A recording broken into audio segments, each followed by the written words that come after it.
ನಮಸ್ಕಾರ ವೀಕ್ಷಕರೇ, ಈ ವರ್ಷದ ಅತ್ಯಂತ ಶ್ರೇಷ್ಠ ಹಬ್ಬಗಳಲ್ಲಿ ಒಂದಾದ ತುಳಸಿ ಹಬ್ಬವು ನವೆಂಬರ್ 2ರಂದು ಅಂದರೆ ಭಾನುವಾರದ ದಿನ ಬಂದಿದೆ.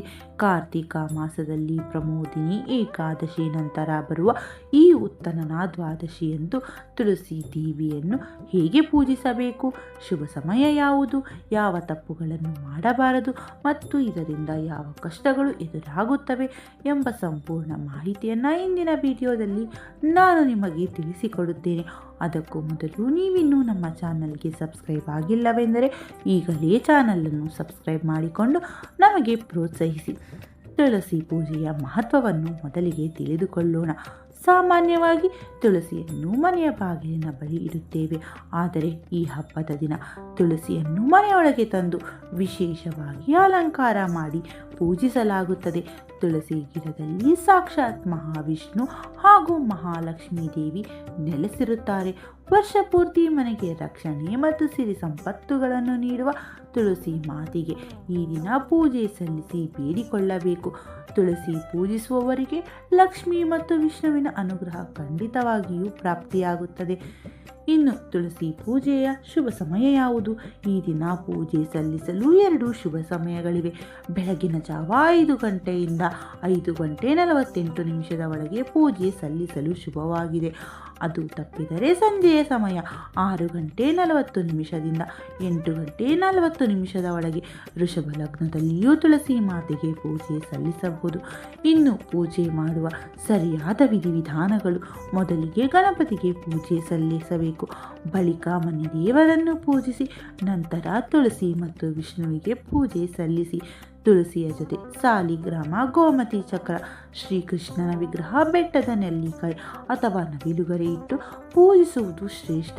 ತುಳಸಿ ಕಟ್ಟೆಗೆ ಸೀರೆ ಅಥವಾ ರಗಿವಿಕೆ ಕಣ ಉಡಿಸಿ ಸುಂದರವಾಗಿ ಅಲಂಕಾರ ಮಾಡಬೇಕು. ಇನ್ನು ತುಳಸಿ ಪೂಜೆಯ ದಿನ ಅಪ್ಪಿತಪ್ಪಿಯೂ ಈ ತಪ್ಪುಗಳನ್ನು ಮಾಡಲೇಬಾರದು. ತುಳಸಿ ದೇವಿಗೆ ಸೀರೆ ರವಿಕೆ ಉಡಿಸುವುದು ಸರಿ, ಆದರೆ ಯಾವುದೇ ಕಾರಣಕ್ಕೂ ವಿವಿಧ ಬಣ್ಣದ ಲೈಟ್ಗಳು ಅಥವಾ ಕಿರಿಕಿರಿ ಮಾಡುವ ವೈರ್ಗಳನ್ನು ತುಳಸಿ ಗಿಡಕ್ಕೆ ಬಿಟ್ಟು ಪೂಜೆ ಮಾಡಬೇಡಿ. ಬದಲಿಗೆ ತುಳಸಿಯ ಸುತ್ತ ಆದಷ್ಟು ಶ್ರೇಷ್ಠವಾದ ಮಣ್ಣಿನ ದೀಪಗಳನ್ನು ಬೆಳಗಿಸಿ ನೆಲ್ಲಿಕಾಯಿ ದೀಪಾರಾಧನೆ ಮಾಡಿದರೆ ತುಳಸಿ ದೇವಿಯು ಭಕ್ತರ ಕೋರಿಕೆಗಳನ್ನು ಶೀಘ್ರವಾಗಿಯೇ ನೆರವೇರಿಸುತ್ತಾಳೆ. ವಿಶೇಷ ಆಚರಣೆಗಳು: ಮುತ್ತೈದೆಯರ ಗೌರವ ನೀಡುವುದು. ಸಂಜೆಯ ಸಮಯದಲ್ಲಿ 5 ಜನ ಮುತ್ತೈದರನ್ನು ಮನೆಗೆ ಕರೆಸಿ ಬಳೆಯ, ಅರಿಶಿನ, ಕುಂಕುಮ, ತಾಂಬೂಲ, ಹಣ್ಣುಗಳನ್ನು ನೀಡಿ ಗೌರವಿಸಿ ಅವರ ಆಶೀರ್ವಾದವನ್ನು ಪಡೆಯಿರಿ. ಮಕ್ಕಳ ಕೈನಲ್ಲೂ ತುಳಸಿ ದೇವಿಗೆ ಪೂಜೆ ಮಾಡಿಸಿ ವಿದ್ಯೆ ಬುದ್ಧಿಗಾಗಿ ಪ್ರಾರ್ಥನೆ ಮಾಡಿಸಿ. ಇದರಿಂದ ಮಕ್ಕಳ ಜೀವನವು ಸುಂದರವಾಗಿರುತ್ತದೆ. ಇನ್ನು ವಿವಾಹ ಭಾಗ್ಯಕ್ಕಾಗಿ ಈ ತುಳಸಿ ದಿನ ಸರಿಯಾದ ಪರಿಹಾರವೂ ಸಿಗುತ್ತದೆ. ಎಷ್ಟೇ ವಯಸ್ಸಾದರೂ ಮದುವೆಯ ಭಾಗ್ಯ ಕೂಡಿ ಬರುತ್ತಿಲ್ಲವೆಂದರೆ ತುಳಸಿ ಹಬ್ಬದ ದಿನ ತುಳಸಿ ಮಾತೆಗೆ ಸಂಕಲ್ಪ ಮಾಡಿ ಕೆಂಪು ಬಣ್ಣದ ಚಿಕ್ಕ ಶಾಲನ್ನು ಅರ್ಪಿಸಿ ಹಾಗೂ ತುಳಸಿ ಸಾಲಿಗ್ರಾಮ ರೂಪದಲ್ಲಿ ವಿಷ್ಣು ದೇವರಿಗೆ ಬೇಗ ಮದುವೆ ಆಗಬೇಕೆಂದು ಬೇಡಿಕೊಳ್ಳಿ. ಪೂಜೆ ಮುಗಿದ ನಂತರ ನಿಮ್ಮ ಮನಸ್ಸಿನಲ್ಲಿ ಯಾವುದಾದರೂ ಹುಡುಗಿಯ ಮದುವೆಗೆ ಹಣ ದಾನ ಮಾಡುವ ಪ್ರತಿಜ್ಞೆ ಮಾಡಿ. ನಿಮ್ಮ ಕೈಲಾದಷ್ಟು ಹಣವನ್ನು ರಹಸ್ಯವಾಗಿ ದಾನ ಮಾಡಿ. ಇದನ್ನು ಯಾರ ಬಳಿಯೂ ಬಹಿರಂಗಪಡಿಸಬೇಡಿ. ಹೀಗೆ ಮಾಡುವುದರಿಂದ ಆದಷ್ಟು ಬೇಗ ವಿವಾಹವಾಗುತ್ತದೆ. ತುಳಸಿ ಹಬ್ಬದ ದಿನ ತುಳಸಿ ಗಿಡದ ಬುಡದ ಕೊಂಚ ಮಣ್ಣನ್ನು ಹಣೆಗೆ ಇಟ್ಟುಕೊಂಡು ನಿಮ್ಮ ಕೋರಿಕೆಯನ್ನು ಕೇಳಿಕೊಳ್ಳಿ.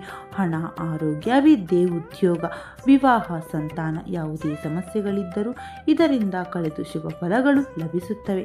ತುಳಸಿ ದೇವಿಯನ್ನು ಯಾರು ಸ್ಮರಿಸುತ್ತಾರೋ, ಪೂಜಿಸುತ್ತಾರೋ ಅವರಿಗೆ ಸದಾ ವಿಷ್ಣು ದೇವರ ಅನುಗ್ರಹ, ಲಕ್ಷ್ಮೀ ದೇವಿಯ ರಕ್ಷಣೆ ಮತ್ತು ಸಿರಿ ಸಂಪತ್ತುಗಳ ಜೊತೆ ಇರುತ್ತವೆ. ಈ ವಿಡಿಯೋ ಇಷ್ಟವಾದರೆ ತಪ್ಪದೇ ಭಕ್ತಿಯಿಂದ ವಿಡಿಯೋಗೆ ಒಂದು ಲೈಕ್ ಕೊಟ್ಟು ಎಲ್ಲರಿಗೂ ವಿಡಿಯೋ ಶೇರ್ ಮಾಡಿ. ನಮ್ಮ ಯೂಟ್ಯೂಬ್ ಚಾನಲನ್ನು ಫಾಲೋ ಮಾಡಿ. ಧನ್ಯವಾದ.